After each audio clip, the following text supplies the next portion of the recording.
কলকাতায় এখন সূর্যের দেখা পাওয়া যায় না বললেই চলে। তাই এমন বৃষ্টির দিনে বানিয়ে নিলাম স্পেশাল খিচুড়ি। তার জন্য আমি যে রেগুলার চালটা ইউজ করি সেটা নিয়েছি, মুসুর ডাল নিয়েছি আর একটু ছোলার ডাল নিয়ে জল ফুটে উঠতে দিয়ে দিলাম ধুয়ে রাখা চাল ডাল, একটু কুচানো বাঁধাকপি, লবণ, হলুদ আর কয়েক টুকরো আলু। দুটো সিটি মেরে নেব। ততক্ষণ খিচুড়ির ভাজা মশলাটা বানিয়ে নেওয়া যাক।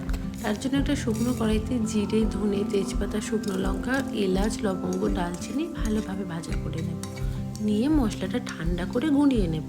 এদিকে আমি ততক্ষণ কেটে রাখা বেগুনে লবণ হলুদ মাখিয়ে নিই। এরপর কড়াইতে তেজপাতা, শুকনো লঙ্কা ফোড়নে দিয়ে পেঁয়াজ ভাজা করে নিলাম। দিয়ে দেবো পরিমাণ মতো লবণ। পেঁয়াজটা একটু ভাজা ভাজা হয়ে আসলে দিয়ে দেবো কাঁচা লঙ্কা, টমেটো, দিয়ে দিলাম আদা রসুনের পেস্ট। এবার মশলাটাকে কষিয়ে নেব ভালোভাবে। কষানো মশলা অ্যাড করে দেবো সিদ্ধ করে রাখা চাল ডালের মধ্যে, ভালো করে মিশিয়ে নেব।